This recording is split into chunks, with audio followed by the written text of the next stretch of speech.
नमस्कार, स्वागत है आपका फिफाना हिंदी क्लासेस के यूट्यूब चैनल पर। और इस क्लास में अपन बहुत ही महत्वपूर्ण टॉपिक पढ़ रहे थे एसएससी जीडी के अकॉर्डिंग, और टॉपिक का नाम था संज्ञा से बने विशेषण। तो चलिए उस टॉपिक को आगे बढ़ाते हैं। संज्ञा से बने विशेषण। अपन ये भी कह सकते हैं कि संज्ञा से विशेषण किस प्रकार से बनाया जाता है। संज्ञा से विशेषण बनाना, ये टॉपिक अपन देख रहे हैं।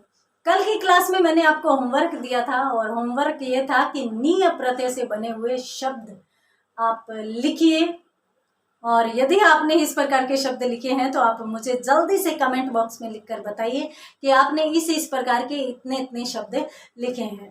तो यहाँ पर आपको एक चीज और क्लियर करवा देती हूँ। आप कमेंट कीजिए, आप अपने क्वेश्चन डालिए, आपको उत्तर अगली क्लास में सबसे पहले 5 मिनट में करवा दिए जाएंगे। तो ऐसी बात नहीं है, हमारा मकसद ये है कि हम कम समय में आपको बहुत अच्छा टॉपिक दें। इसीलिए यूं है कि कमेंट बॉक्स की तरफ ध्यान नहीं दिया जाता, इसीलिए यूं है कि अपन टॉपिक पर ध्यान दें, अपन पढ़ाई करें। सामान्यतः अपन बातों में लग जाते हैं, परीक्षा जब नजदीक आ जाती है बिल्कुल तब अपन उठकर चलते हैं। तो इससे अच्छा कि अपन टू द पॉइंट बात करें। आप कमेंट बॉक्स में अपने प्रश्न लिखिए, आप सभी को जवाब मिलेगा। अगर बहुत ज़्यादा सवाल आ जाते हैं तो अपन अगली क्लास में पहले के 5 मिनट रख लेंगे, जिनमें अपन सभी प्रश्नों को ही क्लियर कर लेंगे। ठीक है, तो यहाँ पर मैंने आपको होमवर्क दिया था नीय प्रत्यय का। नीय प्रत्यय जोड़ने पर, अब नीय प्रत्यय जोड़ने पर ऐसे कौन से संज्ञा शब्द हैं जिनको अपन ने बना सकते हैं, किसमें, विशेषण में, यानी विशेषण में जिनको बदला जा सकता है, जिनको अपन परिवर्तित कर सकते हैं। देखिए आपके पास एक शब्द है, कौन सा, आदर, और इसके साथ अपन प्रत्यय जोड़ते हैं नीय। जल्दी से बताइए, जल्दी से लिखकर बताइए कि कौन सा शब्द यहाँ पर बनेगा। आदर जोड़ नीय, आदर जोड़ नीय का शब्द कौन सा बनेगा? तो मैं आपको बता देती हूँ कि आदरणीय बनेगा। अब क्यों बनेगा वो भी अपन देख लेते हैं। देखिए सबसे पहली बात तो यहाँ पर आ और द जो का त्यों रहेगा। क्यों? क्योंकि अपन आगे से परिवर्तन करेंगे। अब यहाँ पे र के बाद व्यंजन है, कोई स्वर है नहीं, तो अपने यहाँ पे र में भी कोई परिवर्तन नहीं होगा, तो जो का त्यों लिख देते हैं। उसके बाद नीय है, तो नीय है और उससे पहले र आ रहा है। तो पीछे की क्लास में, कल की क्लास में ही मैंने आपको बताया था कि री र से आने पर ये न, और आपको बता देती हूँ कि सामान्यतः ऐसा मत समझ लेना कि हर एक शब्द में परिवर्तन होगा। जी नहीं, हर एक शब्द में नहीं होगा। सामान्यतः जैसे राम जोड़ अयन का रामायण बन जाता है, अणय बन जाता है न का। तो कुछ शब्द ऐसे हैं जिनमें व्यंजन संधि के नियम के अनुसार परिवर्तन होता है, लगभग शब्दों में ये होता है। तो यहाँ पर नीय का कौन सा हो जाएगा? अणीय हो जाएगा। तो न से पहले यदि री र स में से कोई आता है तो ये न अणय में बदल जाता है, और ये का ये परिवर्तन अपनों ने यहाँ पर किया है। एक शब्द अपने सामने है दया। अब दया कैसा शब्द है?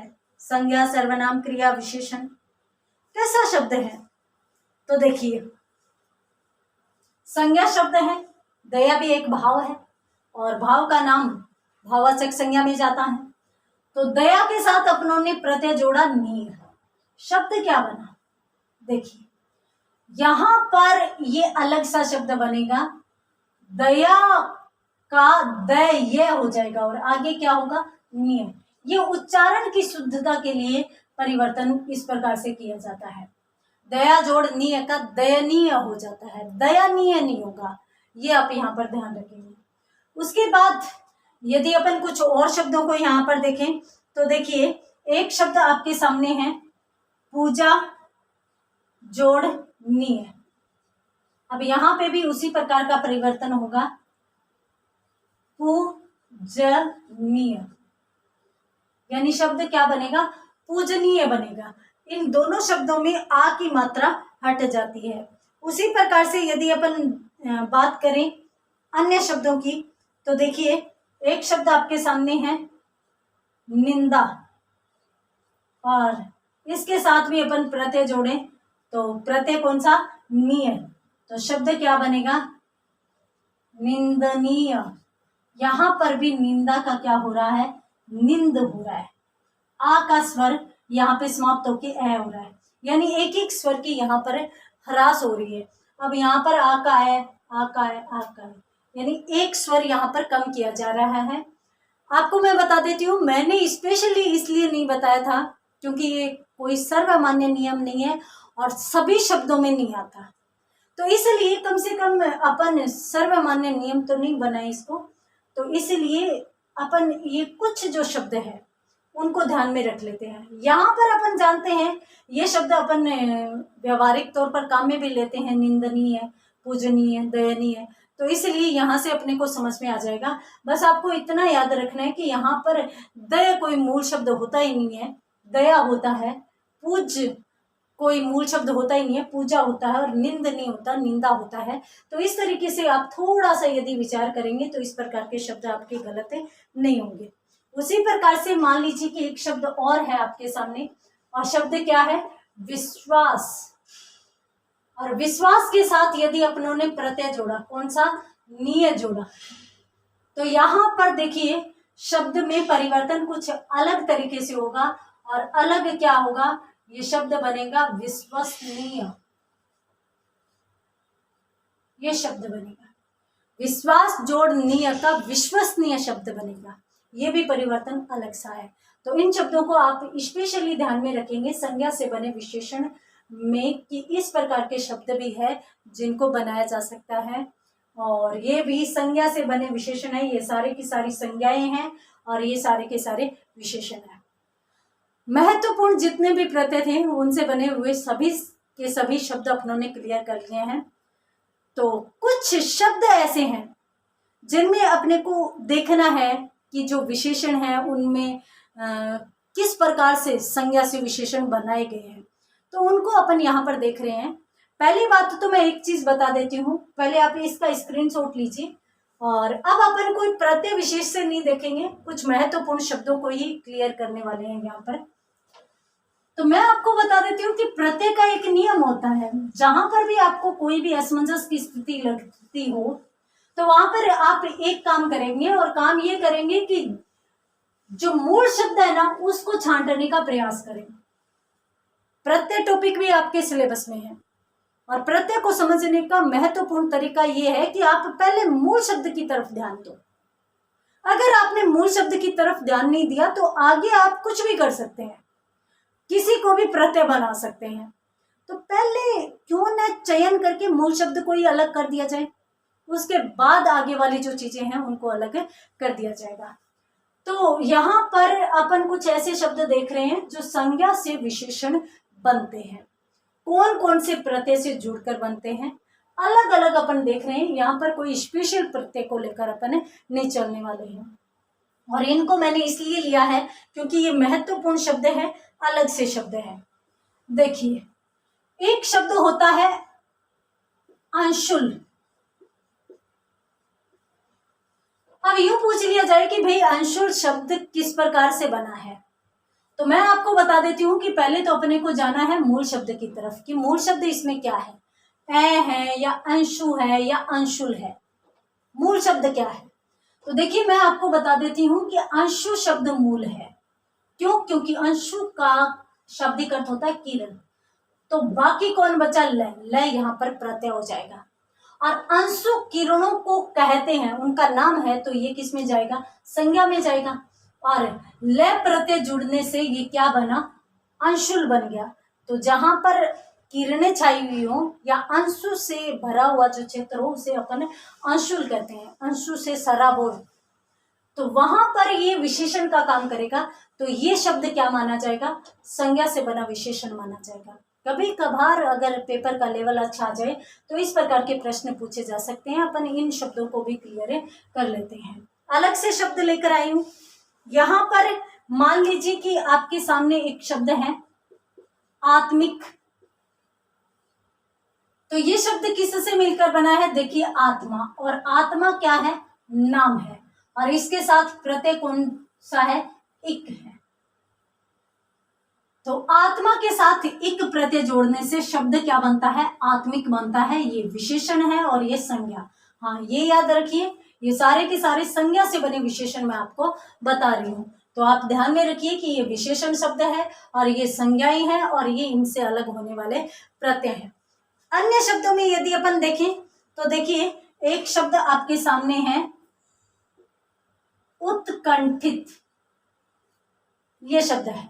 अब इसमें परिवर्तन पूजनीय की तरह होगा, यानी शब्द क्या होगा? उत्कंठा, और उसके बाद इत प्रत्यय होगा।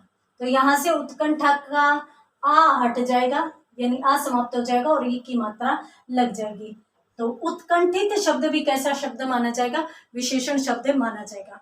उसी प्रकार से मान लीजिए कि एक शब्द आपके सामने है उत्साहित, तो उत्साहित शब्द भी विशेषण शब्द माना जाता है। ये कैसे बनता है? ये उत्साह के साथ इत प्रत्यय जुड़ने से बनता है। इसी के साथ मान लीजिए एक शब्द है कटंकित, तो यहां पर भी कंटक जोड़ इत प्रत्यय से बनता है। उत्साह, कंटक, उत्कंठा सभी के सभी कैसे शब्द है? संज्ञा शब्द है और इनसे बने विशेषण संज्ञा से बने विशेषण कहलाएंगे। और शब्द यदि अपन देखें तो यहां पर अपन देख सकते हैं कि एक शब्द है कंटीला। कंटीला देखिए, तो कंटीला शब्द किससे मिलकर बना है? देखिए, यहां पर कांटा आएगा, पहले मूल शब्द को हटाना है। मूल शब्द कांट होता है या कांटा? कांटा होता है, अपन जानते हैं। आगे जो बचा हुआ है वो क्या होता है? प्रत्यय होता है। कांटा जोड़ ईला का कंटीला शब्द बन जाता है। और यहाँ पर ये भी ध्यान में रखेंगे कि बड़ा ई वाला ईला यहाँ पर प्रत्यय के रूप में आया है। तो कांटा जोड़ ईला क्या बना? कंटीला बना। इसी के साथ यदि अपन और देखें तो देखिए, एक शब्द है कायिक। अब यहां से भी मूल शब्द हटाइए आप। मूल शब्दों वाला नियम लेकर चलेंगे ना तो प्रत्यय भी बहुत अच्छे से समझ में आ जाएंगे। प्रत्यय में आपकी मेहनत नहीं लगेगी और साथ साथ ये शब्द भी आपके क्लियर हो जाएंगे। अब यदि मैं यूं कहूं काय, तो काय तो नहीं होता, काया तो होती है। अपने शरीर को अपन काया कहते हैं। तो इसके साथ प्रत्यय कौन सा जुड़ा है? इक प्रत्यय। आगे जो बचा है वो किस में चला जाता है? प्रत्यय में चला जाता है। तो काया के साथ इक प्रत्यय जुड़ने से कायिक बनता है और काया शरीर का नाम है और कायिक विशेषण है, यानी ये कायिक काया से संबंधित है, इसलिए ये विशेषण शब्द में चला जाता है। जल्दी से स्क्रीनशॉट लीजिए, उसके बाद अपन कुछ शब्द यहाँ पर और भी देख लेते हैं। देखिए, और कौन कौन से शब्द यहां पर आ सकते हैं। चलिए,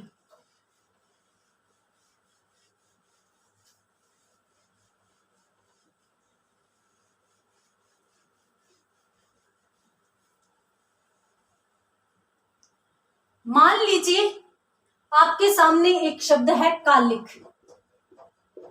कालिक। अब यहां पर भी पता कीजिए कि मूल शब्द क्या हो सकता है? काली हो सकता है? नहीं, मां काली में तो बड़ा आएगा, तो काल हो सकता है। हाँ, काल समय को कहते हैं, नाम है, संज्ञा। अब इसके साथ प्रत्यय कौन सा जुड़ा है? एक प्रत्यय जुड़ा है और एक प्रत्यय जुड़ने से ये शब्द भी कैसा शब्द माना जाएगा? संज्ञा से बना विशेषण माना जाएगा। यहाँ पर ये शब्द विशेषण है और ये किस से बना है? संज्ञा से बना विशेषण है। उसी प्रकार से मान लीजिए आपके सामने एक शब्द है किताबी। किससे मिलकर बना? किताब जोड़ ई से मिलकर बना। तो किताब जोड़ ई का मिलकर क्या बन गया? किताबी बन गया। किताब संज्ञा है, नाम है। पुस्तक को तो अपन बहुत अच्छे से समझते हैं, जानते हैं कि ये नाम है, तो इसलिए किताबी शब्द कैसा माना जाएगा? विशेषण माना जाएगा। उसी प्रकार से मान लीजिए कि एक शब्द है जटा, नहीं, शब्द है जटिल। ये शब्द है। अब इसमें आप करिए, आप मुझे जल्दी से कमेंट बॉक्स में लिखकर बताइए कि कौन सा मूल शब्द है और कौन सा प्रत्यय में जाएगा। देखिए, जट कोई शब्द नहीं होता, जटा नाम होता है। जटाएं कहते हैं ना बालों को। अब यहाँ पर बाकी कौन बचा? इल बचा।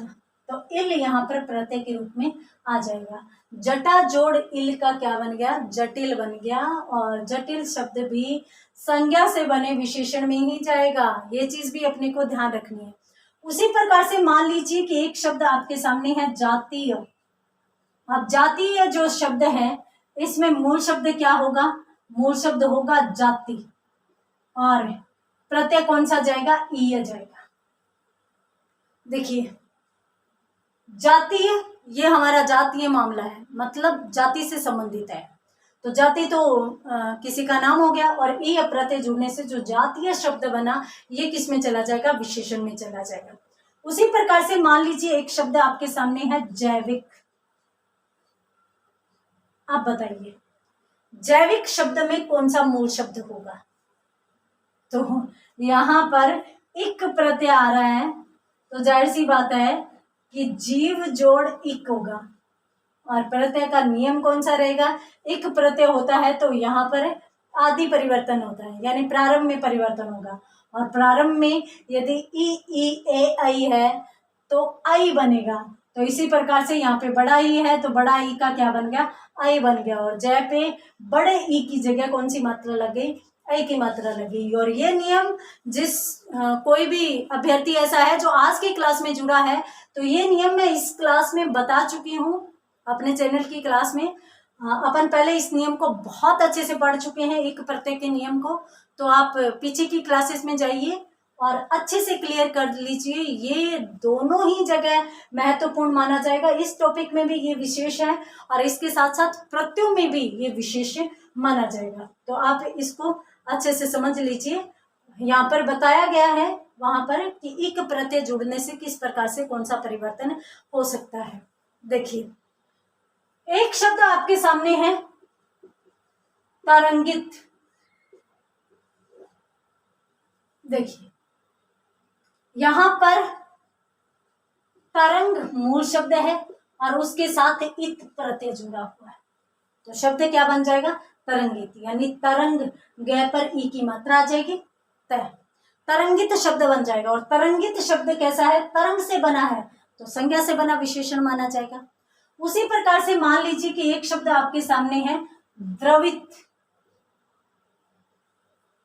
तो देखिए, जो लिक्विड पदार्थ होता है उसको अपन द्रव कहते हैं ना। तो यहां पर भी यदि अपन देखें, इसी प्रकार से अपन पहले मूल शब्द को अलग करेंगे। तो मूल शब्द क्या होता है? द्रव होता है, द्रव। और उसके साथ प्रत्यय कौन जुड़ेगा? इत प्रत्यय जुड़ेगा। जैसे ही द्रव के साथ इत प्रत्यय आया तो शब्द क्या बन जाएगा? द्रवित बन जाएगा। जो भी किससे बना विशेषण माना जाएगा? संज्ञा से बना विशेषण माना जाएगा। जल्दी से स्क्रीनशॉट लीजिए, उसके बाद अपन बात करते हैं आगे। देखिए, अन्य कुछ महत्वपूर्ण शब्द और देख लेते हैं ताकि अपना ये टॉपिक इतने अच्छे से क्लियर हो जाए कि अपने को अदर कहीं से देखने की जरूरत ही नहीं पड़े। बिल्कुल आराम से करवा रही हूँ। मुझे लगता है कि यहाँ पर तो आपको ये चीज समझ में आ जाएगी। एक शब्द आपके सामने है धूमिल। अब इसमें मूल शब्द कौन सा होगा? मूल शब्द हटाइए आप। देखिए, धूमिल किसे कहते हैं? कि जो धुंधला दिखाई देता हो, धूमिल हो गया। तो धुआं जब आ जाता है तो अपने को धुंधला दिखाई देता है। तो उसी प्रकार से यहाँ पर मूल शब्द क्या होगा? धूम होगा। और प्रत्यय क्या आ जाएगा? इल प्रत्यय आ जाएगा। तो इस प्रकार से ये शब्द बना है, धूमिल शब्द बना है। और ये शब्द भी विशेषण है, ये संज्ञा से बना विशेषण माना जाएगा। उसी प्रकार से मान लीजिए कि एक शब्द आपके सामने है नाविक। नाविक किसे कहते हैं? जो नाव चलाता हो, तो ये विशेषण बन गया। अब ये भी किससे बना है? नाव जोड़ इक प्रत्यय से, इक प्रत्यय। और इक प्रत्यय का नियम यूं कहता है कि प्रथम वर्ण में परिवर्तन होगा। ए या आ है तो आ ही रहेगा। तो यहाँ पर अपनों ने आ का आई रख दिया और शब्द क्या बना दिया है, नाविक बना दिया है। तो ये तो हुआ संज्ञा शब्द, और ये बना कौन सा, संज्ञा से बना विशेषण बना। ठीक है, एक अलग सा शब्द और बता देती हूँ, एक प्रत्यय ही है उसमें। शब्द क्या है, नैसर्गिक। अब नैसर्गिक शब्द है, नैसर्गिक किसे कहते हैं भाई, प्राकृतिक को। नैसर्गिक प्राकृतिक को कहते हैं, और कृत्रिम इसका विलोम हो जाता है। तो जो नेचर हमें देती है उसी को अपन नैसर्गिक कहते हैं।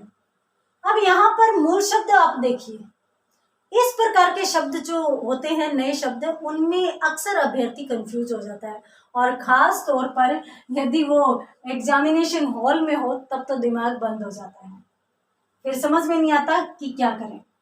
तो मैं आपको बता देती हूँ कि यहाँ पर निसर्ग मूल शब्द होता है, और यहाँ पर प्रत्यय कौन सा है, इक। अब आप सोच रहे होंगे परिवर्तन कैसे होगा, परिवर्तन इक प्रत्यय का बहुत अच्छे से बताया हुआ है। एक प्रत्यय में यदि ई ए ऐ हो तो यहाँ पर बनता क्या है, आई बनता है, ये चीज अपन बता चुके। तो यहाँ पर इक प्रत्यय जुड़ रहा है तो न पर ई की मात्रा की जगह क्या लगेगी, आई की मात्रा लगेगी। तो न पर अपनों ने आई की मात्रा लगाई, सर्गिक यानी सर्ग ये आई गया, और ग पर ई की मात्रा और ग, यानी शब्द क्या बन गया, नैसर्गिक शब्द बना। और एक प्रत्यय का बहुत ही सुंदर उदाहरण ये माना जा सकता है। उसी प्रकार से मान लीजिए कि एक शब्द आपके सामने है पंकिल। अब पंकिल शब्द है, कैसे बना होगा ये, इसमें पहले मूल शब्द छांटिए। मूल शब्द क्या है, मूल शब्द है पंख। अब आप सोच रहे होंगे ऐसा कभी मूल शब्द होता है क्या, बिल्कुल होता है। पंख किसे कहते हैं, कीचड़ को कहते हैं, इसीलिए तो कमल को पंकज कहते हैं। क्यों, क्योंकि कमल कीचड़ में खिलते हैं, तो इसलिए पंख यानी कीचड़ में जन्म लेने वाला पंकज यानी कमल होता है। अब यहाँ पर क्या है, इल है, यानी जो पंख से सराबोर जगह है उसको पंकिल कह दिया जाता है। तो यहाँ पर पंख संज्ञा हो गया, और इल प्रत्यय के अनुसार संज्ञा से बना विशेषण शब्द कौन सा बन गया, पंकिल शब्द बन गया। एक शब्द आप मुझे बताइए, इसमें कौन सा मूल शब्द होगा और कौन सा प्रत्यय होगा, पानवाड़ी शब्द बताइए। पानवाड़ी या फिर आप पनवाड़ी लिख सकते हो, पनवाड़ी। अब पनवाड़ी में बताइए कि कौन सा प्रत्यय होगा और कौन सा मूल शब्द होगा। देखिए यहां पर मैं आपको बता देती हूं कि पान तो मूल शब्द है और इसमें प्रत्यय वाड़ी है। अब कभी कभार यूं सोचते हैं बच्चे कि वाड़ी तो कोई प्रत्यय देखा ही नहीं आज तक, तो जरूरी थोड़ी ना है कि हमने दुनिया देख ली पूरी और हमने जो देखा वही एग्जाम में आएगा। बहुत सा देखिए एग्जाम का पैटर्न ये रहता है कि कम से कम 40% एग्जाम पेपर जो होता है वो ऐसा होता है जिसको सब करते हैं। पेपर का लेवल इसी तरीके से रखा जाता है और पेपर बनाते समय सब बच्चों को ध्यान में रखा जाता है। जो मंद बुद्धि वाले यानी जो नहीं पढ़ कर जाता उसको भी और जो पढ़ कर जाता है उसको भी, सबको ध्यान में रख कर पेपर बनाया जाता है।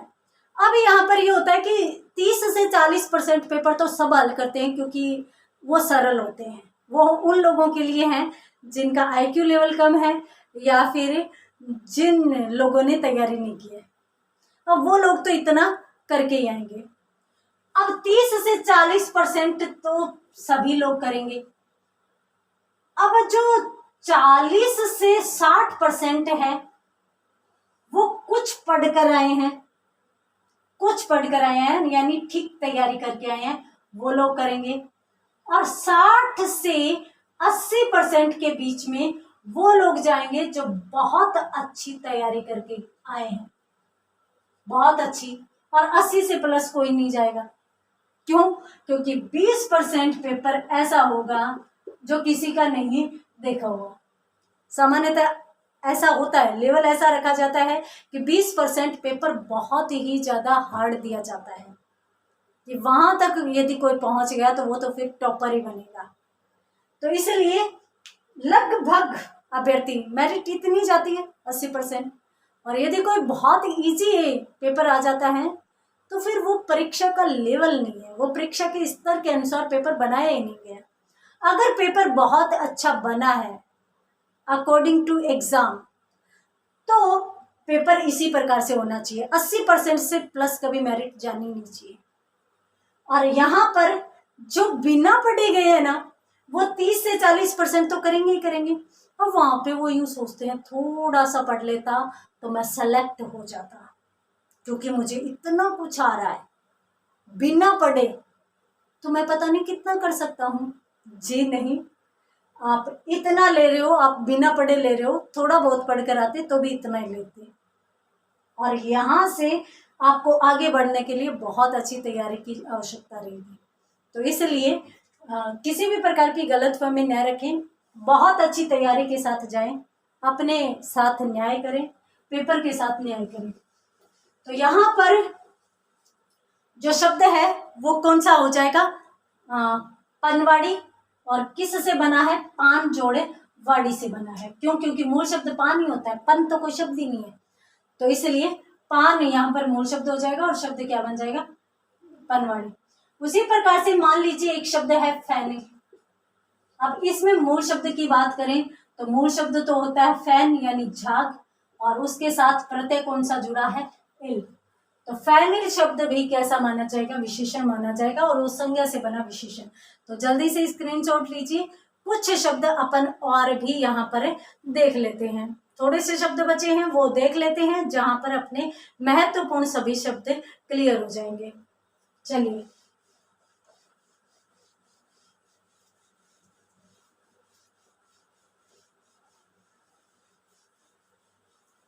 एक शब्द आपके सामने है, अलग सा शब्द है, बुभुक्षित।